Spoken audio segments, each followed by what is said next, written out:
Welcome back sa aking channel. Kapuso actress Mikey Quintos kinumpirmang hiwalay na sila ng aktor na si Paul Salas.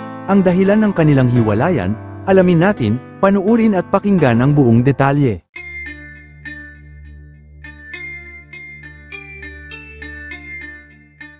Naging emosyonal nga ang kapuso actress na si Mikey Quintos nang kumpirmahin niya sa isang panayam na hiwalay na sila ng kanyang boyfriend na si Paul Salas.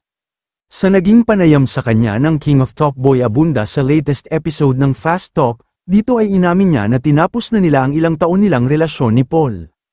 Ayon sa kapuso actress, talagang pinag-isipan muna niyang mabuti kung isa sa publiko niya ba ang tungkol sa breakup nila ng aktor, dahil wala pa talaga siyang balak itong ilantad sa publiko.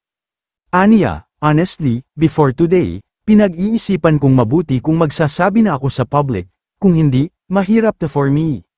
Kaya naman humingi rin siya ng pasensya sa kanilang mga supporters ni Paul dahil hindi pa niya maibigay ang lahat ng detalye tungkol sa kanilang paghihiwalay, hindi pa raw kasi siya okay sa ngayon at hindi pa rin handang mag-open up.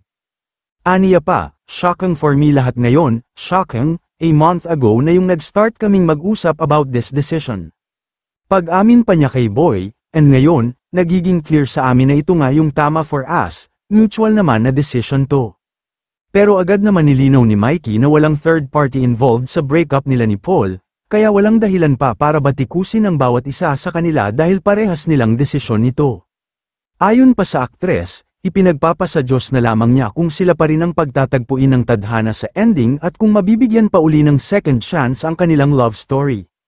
Well, nakakalungkot lang talaga isipin dahil sino ba naman ang mag-aakala sa ilang taon na ganda ng itinakbo ng kanilang relasyon na akala mo ay sila na talaga hanggang dulo ay matatapos din pala. Gayunman, ang maganda lang sa kanilang paghihiwalay ay walang involved na third party at naging maayos ito at parehas nila itong naging desisyon. Kayo mga ka-showbiz, anong masasabi nyo sa ating showbiz topic ngayon? Kung may opinion kayo ay magkomento lang kayo sa aking comment section. At syempre kung bago pa lang kayo sa aking channel ay mag-subscribe na kayo para lagi kayong updated sa mga showbiz trends na ina-upload ko. Maraming salamat po.